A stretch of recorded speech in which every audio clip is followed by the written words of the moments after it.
Assalamualaikum warahmatullahi wabarakatuh. Di sini Bu ya. Saya mau tanya yang ini Bu ya, masalah dosa. Nama Wahid dari Pawidian Jatibarang. Dosa.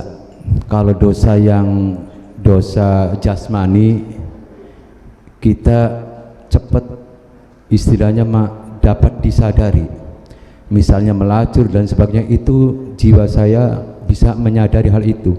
Tapi dosa hati, saya ingin kira-kira memahami tentang dosa hati supaya saya tobat kepada Allah, bisa menangis karena dosa hati. Mungkin kalau dosa jawareh atau dosa jasmani, karena disadari itu dosa, saya bisa menangis kepada Allah, minta ampun kepada Allah karena benar-benar disadari. Tapi dosa hati ini yang sangat sulit. Nah, mohon penjelasan bagaimana untuk memahami dosa hati. Terima kasih Bu ya. Oke. Ada 2 poin yang perlu saya sampaikan. Anda jangan beranggapan bahwa dosa melacur mudah disadari. Dosa membunuh mudah disadari. Saya ingin mengatakan terlalu banyak orang yang melakukan dosa, boro-boro menyadari dosa, malah bangga dengan dosa-dosanya. Ya. Apa orang mencuri itu merasa berdosa? Mungkin saya dari perilakunya, mungkin maling itu masih merasa berdosa ketika hasil curiannya disimpan dan dia makannya dikit-dikit. Betul? Harta curinya disimpan, disembunyikan, dan dia menggunakannya sedikit-sedikit, ada yang tahu. Karena dia masih merasa berdosa. Tapi kalau hasil curian itu dibikin rumah mewah di tengah-tengah perkampungan yang kumuh seharga 30 miliar, dipamerkan hasil curiannya, apakah dia merasa berdosa? Terlalu banyak sekarang begitu. Betul enggak? Hasil curian dipamerkan. Pakai mobil Lamborghini keliling kota Jakarta ke Bandung, Surabaya, memamerkan. Apakah dia itu merasa berdosa atau merasa bangga dengan dosa-dosanya? Kalau orang sudah bangga dengan dosa-dosanya, itu dia sudah bersekongkol dengan setan, sudah bersarikat. Nah, kalau sudah itu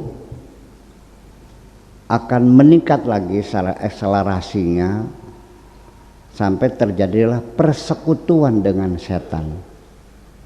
Nanti dia menjadi agen resminya setan untuk melancarkan godaan kepada manusia untuk bersama-sama melakukan dosa-dosa. Dan itu sudah menjadi setan. Namanya setan bentuknya manusia, raine manusia, jitoke setan. Ini setan, ini manusia menyatu. Kalau dilihat dari sisi ini namanya setan manusia, dari sisi yang lain manusia setan. Itu namanya sayatinul insi wal jinni. Jadi ada manusia yang sudah jadi setan, ada juga jin yang sudah jadi setan sama. Nah, kalau manusia berupa setan, maka efektivitas kerjanya menggoda manusia lebih hebat daripada setan jin.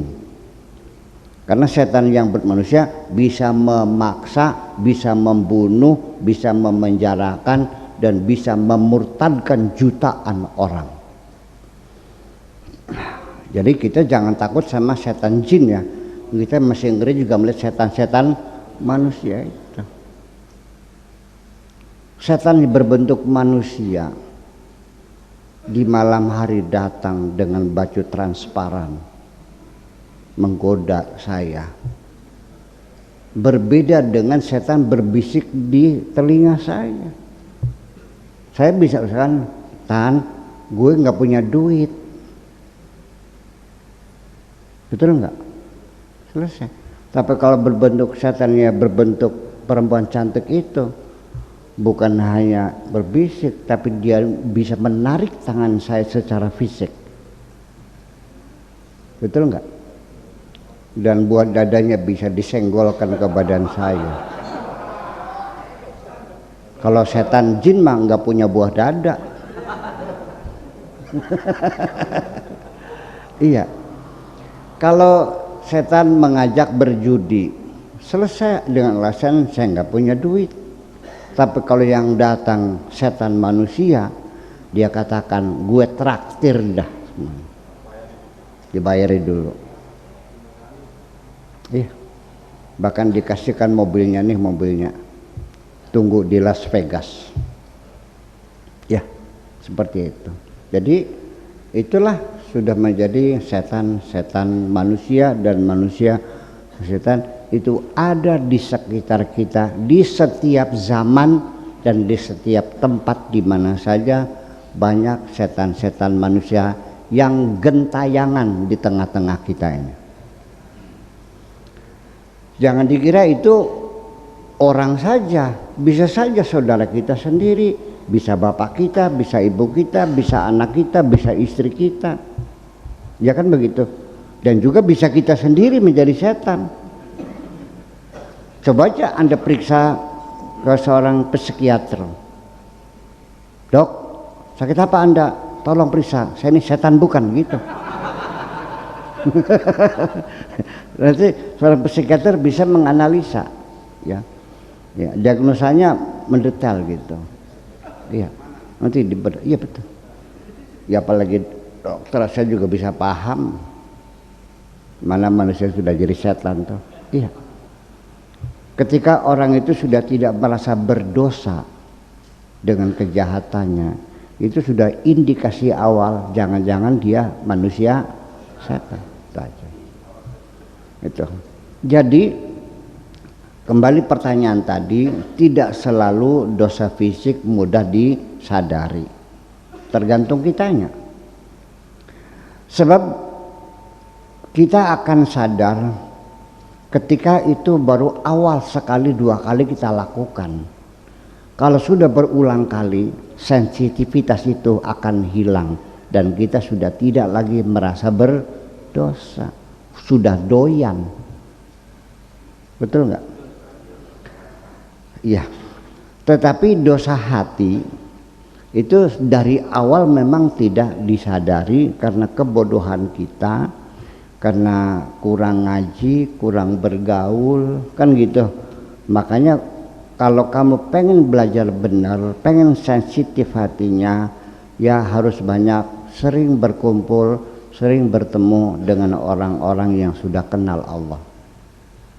Ya, sering menghadiri majelis taklim, sering banyak bangun tengah malam, sering banyak minta hidayah kepada Allah Subhanahu wa ta'ala, dan plus latihan yang terus menerus banyak berbuat baik kepada sesama, karena dengan kebaikan-kebaikan yang kita lakukan itu akan membimbing hati kita menjadi baik.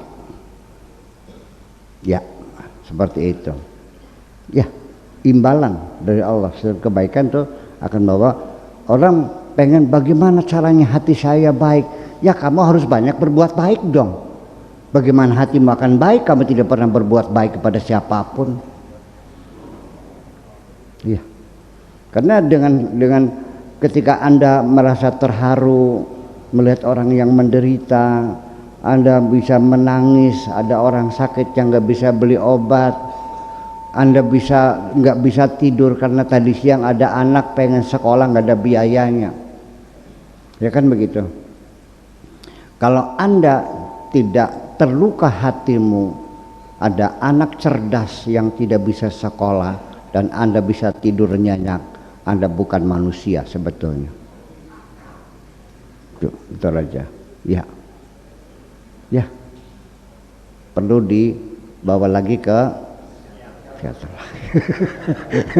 Oke, kita coba ya, banyak berkumpul tambah hati yaiku limang wong bener kumpul dudu wong pinter ya, dudu wong soleh ya, wong bener, dudu wong alim ya, itu direkai, itu salah tuh.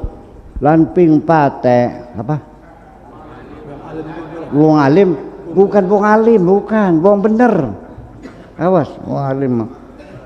Banyak orang alim nggak bener kok. Di ruangan ini juga mungkin ada orang alim nggak bener.